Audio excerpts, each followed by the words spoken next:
शुरुआत 10 बजे की 10 ब्रेकिंग के साथ पहली बड़ी खबर। कांग्रेस सांसद राहुल गांधी की वोटर अधिकार यात्रा का आज 13वां दिन है। वोटर अधिकार यात्रा आज बिहार के बेतिया के हरी वाटिका गांधी चौक से शुरू हुई।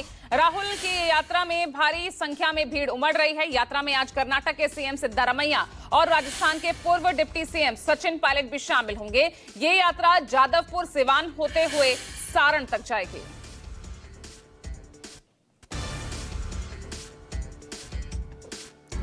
दूसरी बड़ी खबर, चुनाव आयोग ने 3 लाख लोगों के दस्तावेजों में कमी मिलने के बाद उन्हें नोटिस भेजा है। चुनाव आयोग ने उन 3 लाख लोगों को नोटिस भेजा है जिनके डॉक्यूमेंट्स में कमी पाई गई है। सूत्रों के मुताबिक ये लोग उस सूची में शामिल हैं जो कि बांग्लादेश, नेपाल, म्यांमार और अफगानिस्तान के नागरिक हो सकते हैं। इन सभी 3 लाख लोगों को एसटीएम की जांच के बाद नोटिस भेजा गया।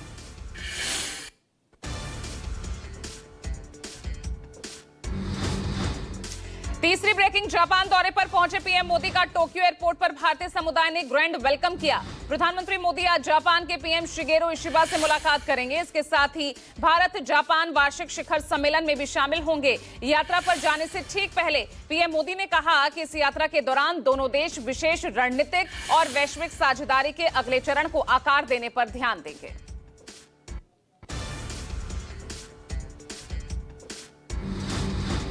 चौथी ब्रेकिंग, मराठा आरक्षण की मांग को लेकर मुंबई के आजाद मैदान पहुंचे मनोज जरांगे पाटिल। मराठा आरक्षण के लिए आज से फिर मैदान में यहां पर डटते नजर आएंगे। भाईखला के पास आंदोलनकारियों को रोके जाने पर भारी ट्रैफिक जाम देखने को मिला है। आंदोलन को देखते हुए शिवाजी महाराज टर्मिनस पर सुरक्षा बढ़ा दी गई है। महाराष्ट्र के दूर दराज इलाकों से भी समर्थक आजाद मैदान पहुंच रहे हैं।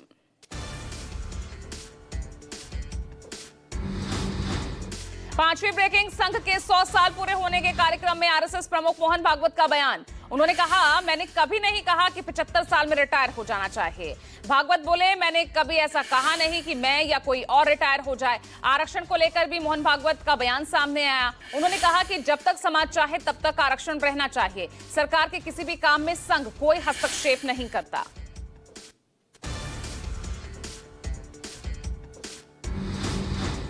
छठी ब्रेकिंग, पोलैंड में एयर शो रिहर्सल के दौरान बड़ा हादसा हुआ। एयर शो के दौरान F-16 लड़ाकू विमान क्रैश होने से पायलट की मौत हो गई।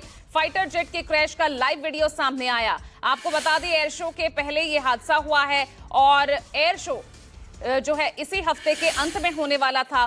पोलैंड के उप प्रधानमंत्री और राष्ट्रीय रक्षा मंत्री ने हादसे पर दुख जताया है।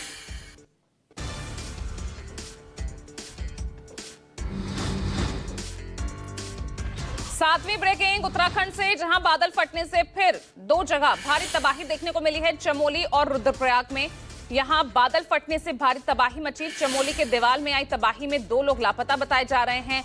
बाढ़ की चपेट में गौशाला भी आ गई है। मलबे में 15 से 20 जानवरों के दबने की खबर है। उधर रुद्रप्रयाग में भी तबाही देखने को मिल रही है। फसलें बर्बाद हो गई हैं। कई मकानों में पानी घुस गया है। सीएम धामी ने तत्काल मदद के निर्देश दिए हैं।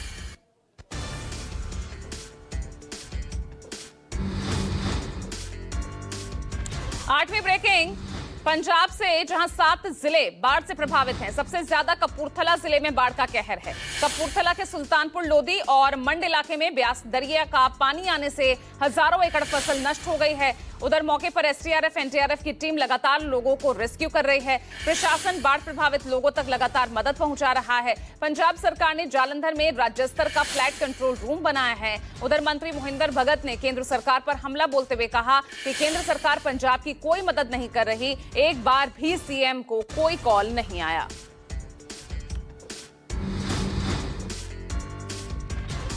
नौवीं ब्रेकिंग, दिल्ली पुलिस की साइबर सेल ने एडमिशन फ्रॉड गिरोह के 2 आरोपियों को गिरफ्तार किया है। पुलिस ने आरोपियों से 1 करोड़ 34 लाख रुपए की नकद बरामदगी की है और इसके अलावा आरोपियों से 6 मोबाइल फोन्स और 1 लैपटॉप भी जब्त किया है। ये आरोपी लोगों को नामी कॉलेजेस और यूनिवर्सिटीज में मैनेजमेंट कोटा के नाम पर एडमिशन दिलाने का झांसा देते थे।